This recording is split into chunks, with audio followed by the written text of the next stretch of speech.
اور جی چودھری صاحب ساڈے تو تسی ہو ویلے کویلے تواڈے نال ہی کام پیندا, اللہ تعالی سلامت رکھے. شیخ صاحب, مرزا صاحب, خان صاحب, تسی تو کدے جواب ہی نہیں دتا جی ماشاءاللہ. یہ ساڈے بچوں نے تسی آپ ماں پیو بنے ہوئے ہو, کتنی گلاں مارتا ہے.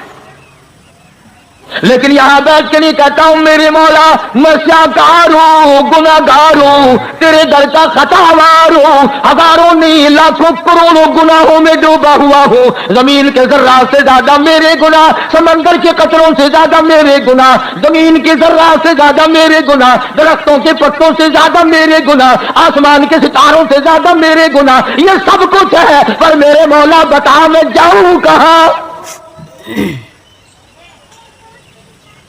کس دروازے پہ جا کے مٹھا ماروں. سبحان اللہ.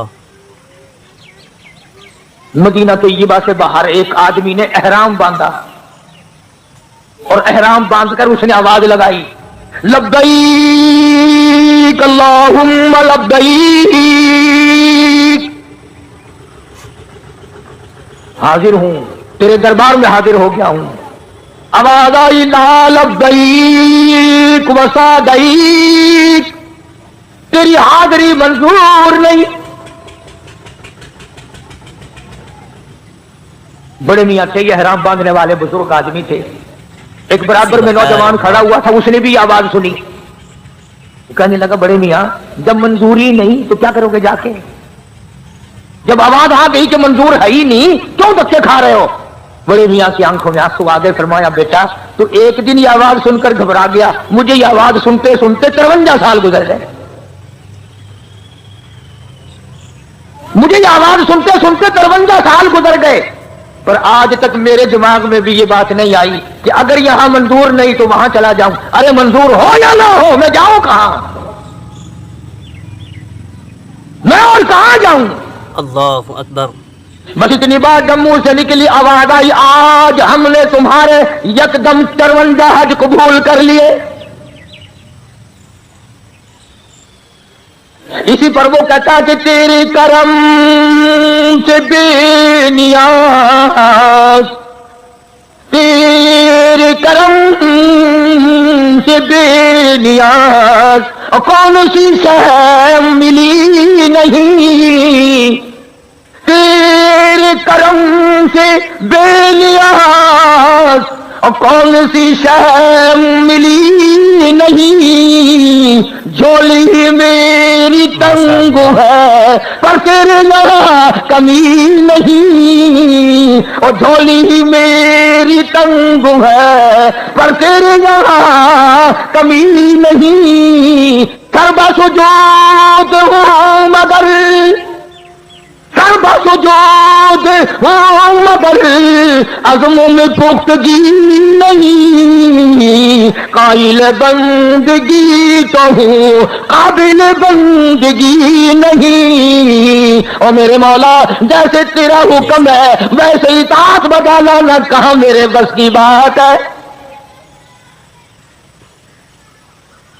دعا مانگی سیدہ آمنہ رضی اللہ تعالیٰ عنہا نے, سرکار کے دادا نے دعا مانگی.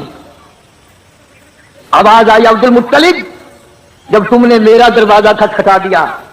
اور اگلی بات یاد کر کے لکھ کے لے جاؤ, کیا مزیدار بات ذہن میں آئی ہے.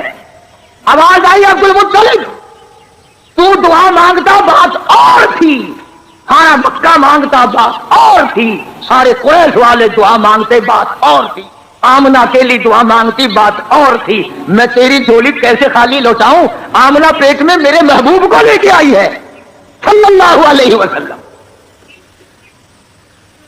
اور فرمایا اب میں نے اتنا قبول کر لیا, لشکر کی حاجت نہیں, فوج کی ضرورت نہیں. قریش والے بھی جاؤ, سردار آرام کرو, مکے والوں سو جاؤ, فرشتوں تمہاری ضرورت نہیں, جنوں تمہاری حاجت نہیں. آج ہاتھیوں کی فوج کے مقابلے کے لیے کسی کی ضرورت نہیں. آمنہ جب تو کالی کملی والے کو لے کے آ گئی, میں بھی تمہیں ایسی جنگ کر کے دکھاؤں گا جس سے میری خدائی سمجھ میں آئے. نرالی جنگ ہوگی آج. عبد المطلب نے جب یہ بات کہہ دی کہ کعبے والا کعبے کی بات کرے گا تو میں ہی کروں گا, جبریل ہٹ جا، اسرافیل ایک طرف ہو جا، میکائیل اپنی طاقت کو الگ رکھو، سارے فرشتوں ایک طرف ہٹ جاؤ. بے شک. آج نرالی جنگ ہوگی. نرالی کیسے ہوگی؟ فرمایا ابراہا سے ہاتھی لڑیں گے، میں خدا کی چڑیا لڑے گی. قرآن ہے، قرآن کہانیاں نہیں ہے یہ، ہاں ڈولے نہیں ہے. فرمایا میری خدائی تمہارے دماغ میں جب آئے گی، ایک طرف ہاتھی ہوں گے، ایک طرف ڈولے کی چڑیا ہوگی. خدائی طاقت کا مقابلہ ہوگا. سبحان اللہ. بس دیکھتے دیکھتے ابراہا نے اپنی فوج کو چلنے کا حکم دیا. ہاتھی چلے، فوج چلی، اور آسمان کی طرف بادل سے دکھائی دیے، بادل سے دکھائی دیے. دیکھتے دیکھتے ہزاروں لاکھوں کروڑوں چڑیا جمع ہو گئی. جیسے فوج کو جب تک حکم نہیں ملتا اس وقت تک حملہ نہیں کرتی. بادل چھایا ہوا ہے، چڑیا گھوم رہی ہیں اور انتظار ہے کہ کب بٹن دبے گا. ادھر سے آواز آئی الم تر کیف فعل ربک باصحاب الفیل الم یجعل کیدہم فی تضلیل وارسل علیہم طیرا ابابیل. آؤ بس آؤ بس. اب بتاؤ، ذرا سی چونچ ہے، اتنی اتنی ننھی منی کنکرے پنجوں میں اٹھا رکھی ہیں چڑیوں نے. چڑیوں نے پنجوں میں ذرا ذرا سی کنکرے اٹھا رکھی ہیں. اب میں نہیں کہتا کسی جماعت کا فیصلہ نہیں، کسی پارٹی کا فیصلہ نہیں. قرآن کہتا ترمیہم بحجارۃ من سجیل، برسی کنکرے.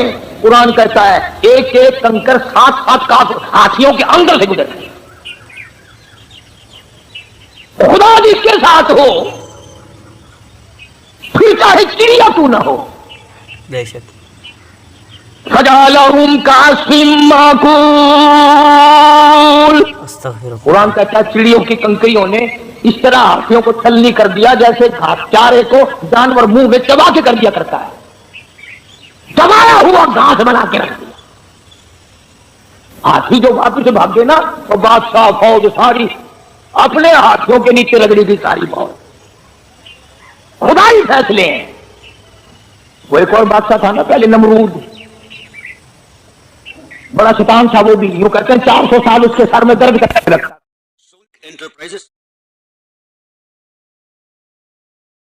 دنیا ایسی، اللہ نے بڑی مہلت دی، اللہ نے بڑی مہلت دی. نہیں خدا کی خدائی سمجھ میں آئی. ابراہیم علیہ السلام نے بڑا سمجھایا، خلیل اللہ نے بڑا سمجھایا، نہیں مانا. جب ایک دن اللہ کی ناراضگی آئی نا،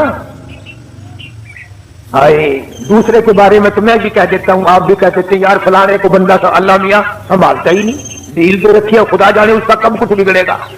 اور اپنے بارے میں ہم سوچتے نہیں کہ اگر پکڑ ہم پہ آ گئی تو ہم کیا کریں. نمرود بادشاہ تھا، خالی بدماش، چاروں طرف عورتیں کھڑی ہیں. اللہ کی ناراضگی آ گئی.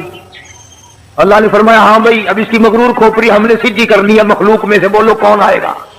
فرشتے آئے، الہ العالمین سے ابھی اس کا دماغ نکال دیتے ہیں، 1 سیکنڈ بھی نہیں لگے گا، قیمہ بن جائے گا. لگا ایسی مغرور کھوپڑی کا علاج فرشتوں سے نہیں کرانا، میرے فرشتوں کی بھی توہین ہے. جنوں سے نہیں کرانا ایسی کھوپڑی کا علاج، میرے دنوں کی توہین ہے.